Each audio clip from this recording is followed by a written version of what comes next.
So you remember we spoke yesterday about the fourth period, and I just told you that it so happens that I've done, I use these remedies from the fourth period a lot. I'm sure you do too.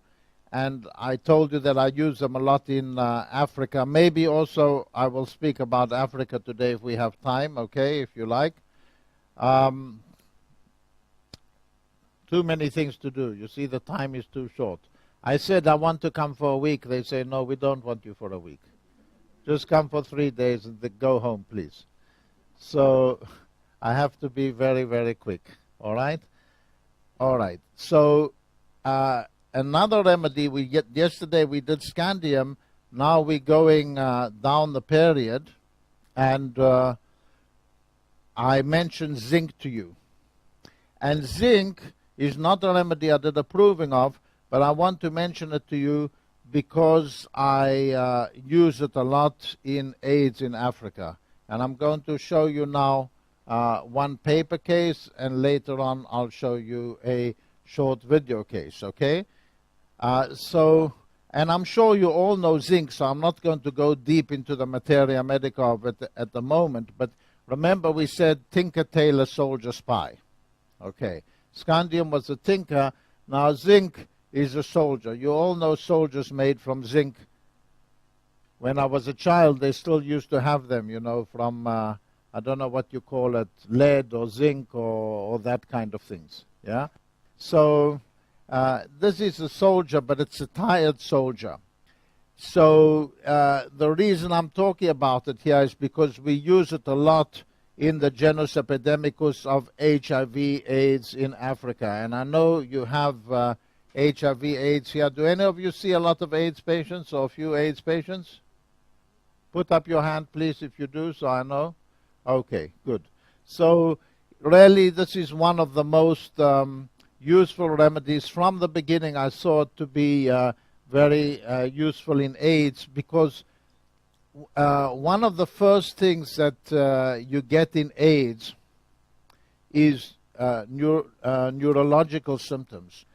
There's, in the hospital I work in Africa, there's a neurologist, English neurologist, and he's very, very famous. He's probably the top neurologist in Tanzania, and he's seen tens of thousands of AIDS patients, and his theory is that AIDS always starts with nerve symptoms. Of course, you have to remember he's a neurologist, so neurologists see nerves, that's the way it is, but he's written a book about it as well, and he sees changes in the reflexes as soon as there's an AIDS infection. But I know from clinical experience that one of the first symptoms of AIDS infection will often be herpes zoster. Like you don't know that you've got anything, and suddenly you get herpes, and you think, okay, I've got herpes, but this is a definite sign of a weakening of the immune system. And you probably have some kind of virus that wouldn't do anything, usually for the rest of your life, maybe from chickenpox or something like that. Suddenly your immune system is 10% lower, bang, you get the herpes, and then I know, okay, this is not good. If I see somebody with herpes, I'll send them straight to AIDS check. But you get other symptoms, you know, that are related to neurological things like peripheral neuropathy. This is where in AIDS in Africa we have one of our biggest successes, peripheral neuropathy, because one of the main symptoms of AIDS is you get this numbness in the feet, numbness in the hands. I don't know, have you seen that here with AIDS, the people who see AIDS? No? You've seen it, yes. And it's also a side effect of antiretrovirals. So zinc, of course, is going to be the main remedy, one of the main remedies in those conditions, zinc and causticum that are, you know, and causticum you should also consider a remedy from the fourth period because the main idea is kali. So, and this is one of the main AIDS remedies as well. So what I'm showing you that in the genus epidemicus of AIDS, the fourth period is featuring very, very strongly. But of course, zinc has other symptoms of fatigue, of low immunity, of bad appetite, etc., etc., and we've seen it very useful in all of those. So zinc is our soldier, but he's a soldier that has been beaten, and he's running, he's on the run, and he's fatigued, and he's tired, and he's dreaming of being attacked, and he's running even in the night when his restless legs keep on going, keep on going. He has to keep running, he's after him. And he's been running for days, and he's already so tired. And because of that, because he's a soldier on the run, his immune system is very low. He's been beaten, he's been shot, he's been hungry, he's been hunted, and he's tired, and his immunity goes down from anger, from grief, and then he cannot fight any invasion anymore, any attack.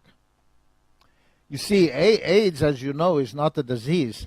AIDS is a lowering of the immune system. It's a syndrome. And people don't die much of AIDS. They die of opportunistic infections because of AIDS. So the immunity goes down. They get a cough, they get malaria, they get TB. Bang, they're gone in 2 weeks. But if it's just AIDS, they can live for 20, 30 years today with AIDS for a long time, just in a state of weakness, tiredness, and chronic fatigue. So this is our running soldier over here. Now, if you look really at the ailments of zinc, and you'll see that these ailments are very common in poor African people. And it might be over here as well, but from constant poverty and constant struggling with circumstances of survival over there, because in Africa, because there's so much poverty, and you have similar here, then you spend all day just thinking how I can survive, how I can eat, how I can get the kids to school for $2 for the year, but they don't have the $2. How can I manage? My husband is dead. I have 4 children. How can I manage? So all these things are really tiring for the immune system. So you see, look, ailments from ambition deceived. And you think, what has that got to do with Africa? I remember being in Africa, you know, when Steve Jobs, you remember Steve Jobs? Yeah. Before he died, about 6 months before he died, he gave a speech that became very famous on YouTube, you know, and everywhere people were talking about it. Anybody who has a dream can achieve it. Anybody who has a dream can succeed. And I heard this, and it's a very inspiring and wonderful speech to give from America. When you go to the poor villages in Africa, where the kids, you know, are just looking for a piece of bread for 3 days. If they get something, they're going to live on that for 3 days, where there's absolutely nothing, where they've never been to town, where there's no electricity.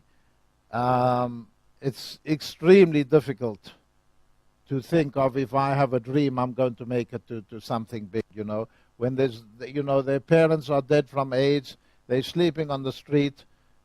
How are they going to get out there to work hard and make a dream? Maybe 1 out of 50, 1 out of 100 will make it. But it's not that easy. This is ambition deceived, you know. You might be a person full of cleverness and brains and all that, but you're going to spend it just on surviving. Stories in the movie, somebody makes it. I read this book about India. I know you probably, many of you might have read it, White Tiger. Yeah. And okay, that's a book about one person who makes it from poverty into richness, but it's not the common thing. Ailments from anger and fright and silent grief and anticipation and bad news and domination in children, and children dominated by parental control, long history of excessive. What does that mean? It's a long time struggle. It's not just from today to tomorrow you abused and you need staphysagra. You abuse continuously over many, many years, and this is very common in poor families, you know, in one way or another, in poor villages. And you become tired, your immune system becomes weak, you're the running soldier, your adrenals are gone. You don't have the energy to fight anymore. Ailments from emotions and excitement and fright and grief, mortification, sexual excess.